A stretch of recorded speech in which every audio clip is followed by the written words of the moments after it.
Welcome to episode 1 of the Elite Revenue Management podcast series. Today we're dealing with a topic every revenue manager should be concerned about: perishing product. No other industry in the world accepts the amount of perished product that we do in hotels. To give you a flavor of the volumes, in the US this year alone, we will perish almost 800 million rooms. That's 36% of our product. By comparison, other industries average between 5 and 10%. But here's the thing, conservatively, about 75% of those empty rooms, you, revenue managers, know when they will happen. And our industry has low variable costs. In most hotels, that's some labor to clean the rooms, linen, some amenities in the room, probably under $20. But we have high fixed costs. So what if there was something we could do about them? Well, episode 1 is brought to you by No Rooms Wasted, who are creating byproducts for the hotel industry. If you want to learn more about how you can sell your empty rooms or your forecasted empty rooms, register at noroomswasted.com to be an early adopter of a unique proposition that is only incremental commission free. But today we have got the beast of automation, the maestro of macros, the king of Excel, my colleague, my friend, my brother, Mr. Nigel Maule. Welcome to the place where elite revenue managers hang out. Oh man, Robert, you've done really good for my confidence today, my friend. I feel like a new man after that intro. Thank you very much. Thanks for having me, Rob. The industry and certainly revenue management systems are quite comfortable with achieving market share, right? Achieving MPI, ARI, and RGI, and we're quite oblivious to the fact that as an industry, we perish, 30% plus of our product, and no other industry in the world. Imagine being a baker and throwing 30% of your bread out. No other industry in the world does that. So you had quite an interesting strategy to tackle perished rooms. I want to get into that. Can you give us a quick brief overview before we get into the detail? Yeah, absolutely. And this was one of the key things that happened in the provincial areas. In provincial areas, you always got distress rooms. Okay, it's not a central city destination, so it's basically dog eat dog out there. Everyone is fighting for whatever opportunity they have to sell a room. Now, excuse me, my accent might change a bit. This is when I get excited because I love talking about these old strategies. So then my accent gets a bit stronger. So if you don't understand me at any point, you stop. So if we think about the approach that I have used with these, I would call them properties with distressed rooms. It's basically when you walk into a hotel, every hotel has a characteristic. And year by year, that characteristic could change. And for most of these hotels, when I first got them, is some of them operating at 40%, 60% a year. So immediately, as a numbers guy, you can say to yourself, hey, you know what? I've got an opportunity here to run 3 years of structure here. The first year, you drive occupancy. The second year, you write a rate strategy.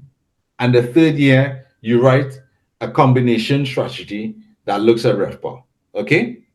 And then the fourth year is either you get out or the hotel is refurbished, right? No, but in the fourth year, you take it to a different step. You take it to a step where you break your business down in buckets, and then you look to benefit from ideal mix. And that is where the true skill of a revenue manager comes in.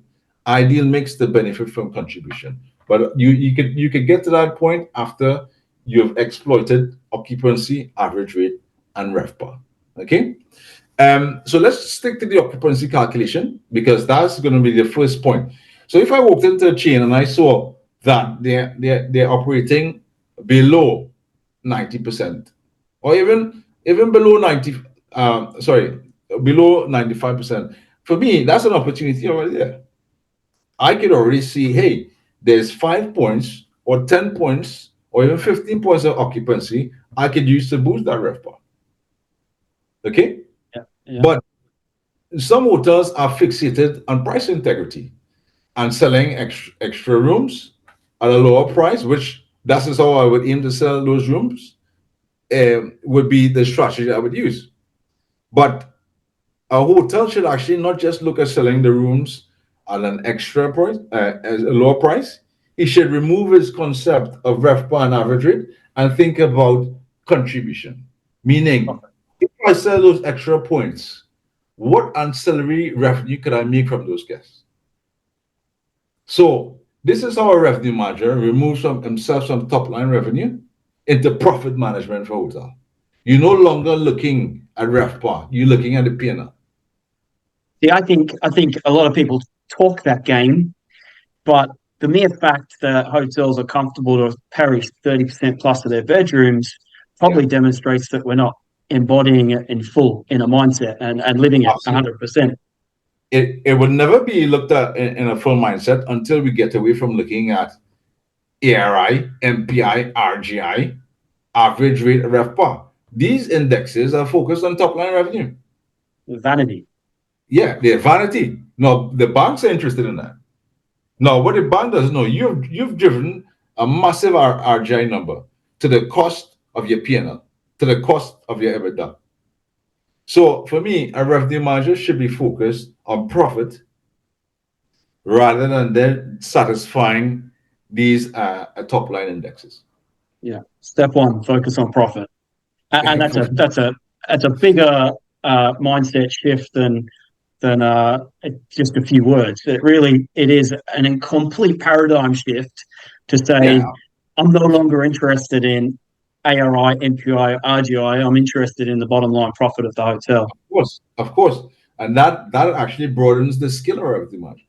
And if you look at the direction revenue management is heading, the human element will be reduced to mere insignificance, but because artificial intelligence, with the aid of artificial intelligence, it is literally pushing the human element out of revenue management. But this is the opportunity for revenue management to evolve, Mhm. yeah, into that entire profit management scheme. Yes, you've got a system that is driving the average rate, but what is the impact of pushing your rates or pushing or pushing for RevPAR to the cost of my P&L and contribution? You get me? So yeah, so if I'm listening to this podcast, I'm now sitting here going, so all you're going to tell me to do is drop price until 800%. Is that the I wouldn't case? say no. I wouldn't say so at all. I would say What's the drop. nuance then? Okay, the nuance with if we're looking, let's reverse the conversation right back to the point of discussing occupancy. A hotel with distress occupancy, that is the concept that we're looking at. How do we sort of utilize that distress occupancy? How do we sell it? How do we go about creating some significance for that for those rooms that are in distress conditions? So for me, Hmm? as you started the podcast, you mentioned, hey, you drove a specific strategy to capitalize on distress rooms. And yes, I did. And this method for me is very simple. I would look at the rooms that a hotel is forecasting to be distressed by every day of the week, the season, every day of the year. I would look at that. And for me, when I see that is an opportunity for me because I can see myself increasing RevPAR by selling these rooms. Now, how I would do that, it is I would use my strategy called fishing upstream. Yeah. Basically, I would put those rooms for sale at a price that covers my operational cost or my variable cost for a room outside of my regular customer booking window. So, for example, if the average lead time for my rooms to start picking up is D minus 60, I will be selling those rooms at break even cost at D minus up to D minus 61, Okay. or Well, maybe well, not well. that.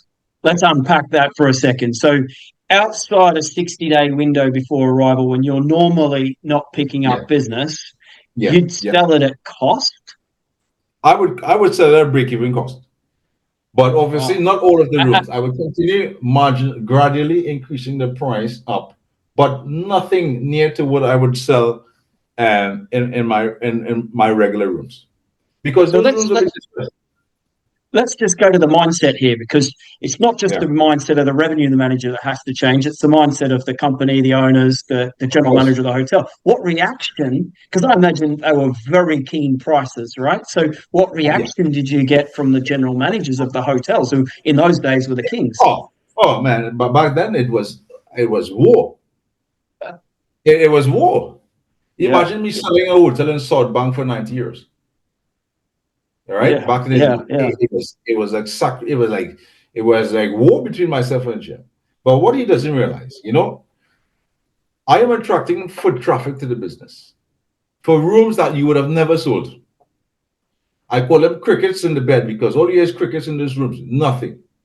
Instead, you got 30 points more occupancy, a buzzing hotel, foot traffic like crazy. Your F&B is going out of orbit.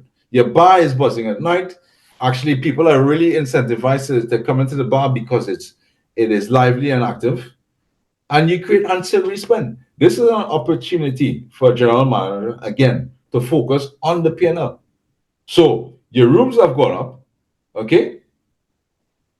And not only that, your F&B revenue has gone up. So your P&L is looking lovely at this point.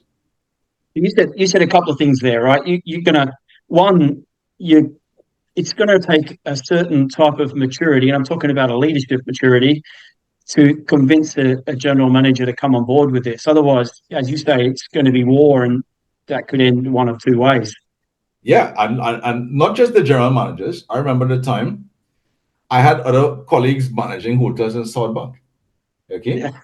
they were managing mid-scale properties as well, and then they would see me selling rooms at distress rates at a certain lead time, and they would And say, "Nigel, you said £90, right? I mean, that's yeah, not yeah, cost. That's well above cost. But I guess it's that above was cost." all the market needed to stimulate it at D Yeah, minus that is 60, all. right? So imagine if you had gone on the base. Imagine that. It would have been even worse. But Yeah, imagine the feedback I got from fellow colleagues when I put this strategy in place. yeah, And yeah. I can. I would say, am I interfering with your pickup at this point? I said no. Because you know how much rooms are you picking up right now? None. Because it's Yeah, outside of your pickup window. When is your yeah. pickup? Yeah. This was the bit I was always amazed with, because you were able to still sell inside the window of pickup, the 4 to 6, sometimes 8 weeks window, at the Yeah. same price as you were before or higher, right? So you were Exactly. still getting strong rates. Exactly. There's a I would call it's almost like some sort of myth that once I drop my price, I can't increase it again. This is rubbish. And at the end of the day, this game is about price elasticity, supply and demand. Yeah. And I some can people sell will my say price positions brand, and exactly what you're talking about there. You're I can saying sell no. my rooms 50 euros today or 50 pounds today, and I can sell it 500 euros at D minus one. I don't care. Yeah. It is price elasticity, supply and demand. If the market is showing me indication that is constrained demand, I will sell at constrained demand prices. Yeah. Okay? Why would I leave a room empty? A room empty is a money that I can never get again. It is Yeah. gone. Yeah. Yeah. I agree with that 100%. So I guess the first step is first step is, I guess, understanding the mindset, the profit mindset. Second step Yes, is then finding those trigger points. What is your pickup window normally, and exactly. what is it doing outside of that pickup window? And Yes, then finding a price point that triggers the market in that window. exactly. And once And you how get far have you had to go in your experience over a couple of decades of revenue management? How far have you had to go to find that trigger point of price? 120, D minus 120. Okay, and how keen did you have to price it?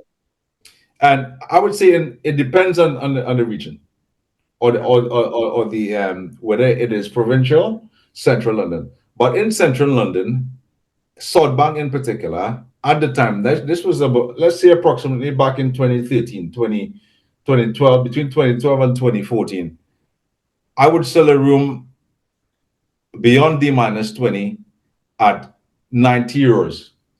On strong days where I had, like, for example, Tuesdays and Wednesdays. If I were operating some Tuesdays and Wednesdays in low season at 90%, I would sell that extra 5 points at 90 euros starting. Of course, the shoulder nights, I will even go lower. Yeah. I can actually go as low as 70 euros or 60 euros on a Sunday. Who's filling hotels on a Sunday? If I Yeah. sell my Exactly. room at, yeah, if I sell my room at 60 euro and that guest comes, he has lunch, dinner, and my hotel be paying for the Monday, perfect. Yeah. Yeah. I've Well, covered.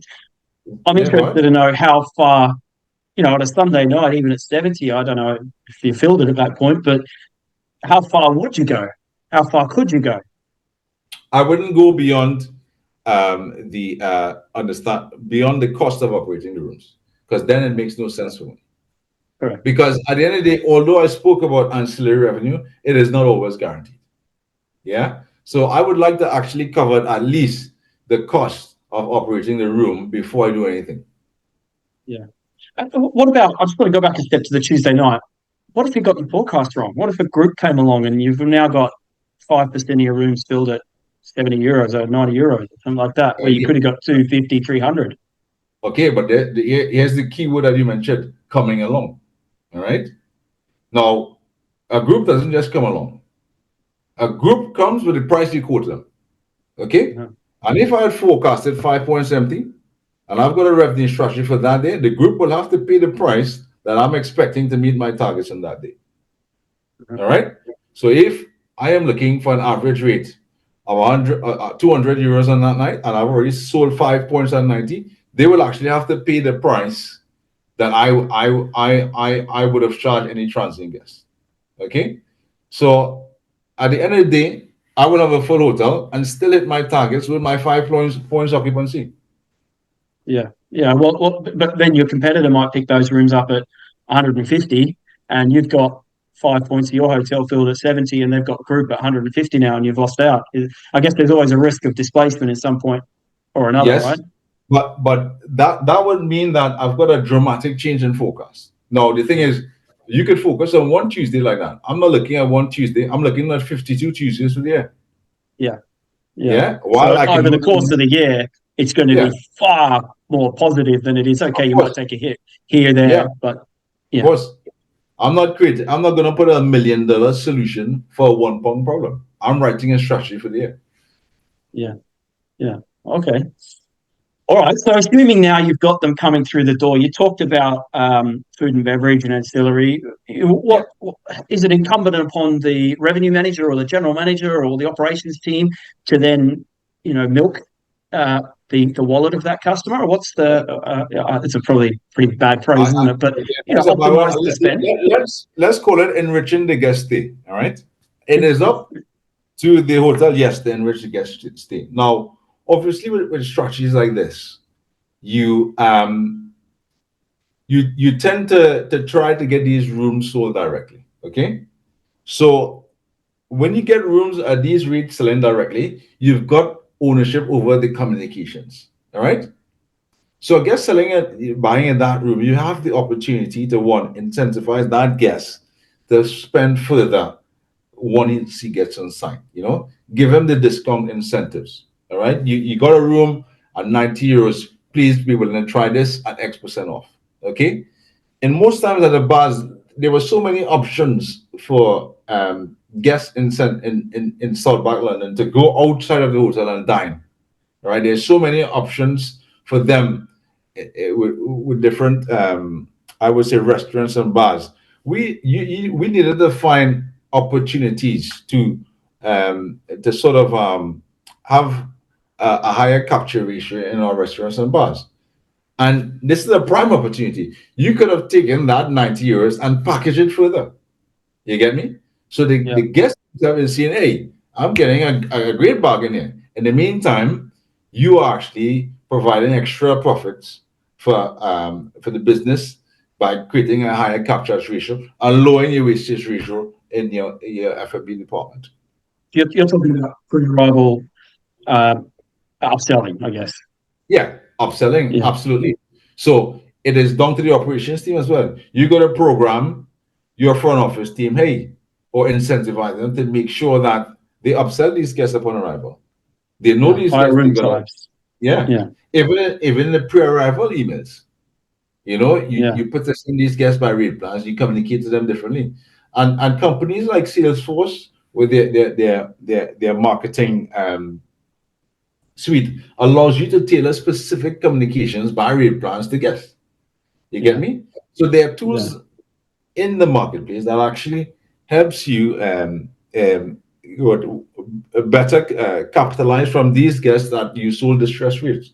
So not So only that, your yeah, CRM yes, platform needs to consider these rate bookers who've booked on these rates exactly, differently to the ones who've exactly, picked up inside your normal window. exactly. You could tailor the communication based on the buckets that you've established. Yeah. Yeah, and if you think about this as if you think about this tech ecosystem as a whole, it has to be engineered correctly for you to truly capitalize on that fishing upstream strategy. But even at its base, fishing upstream is always a great strategy to increase RevPAR, yeah, and increase activity with and foot traffic within the hotel. Yeah.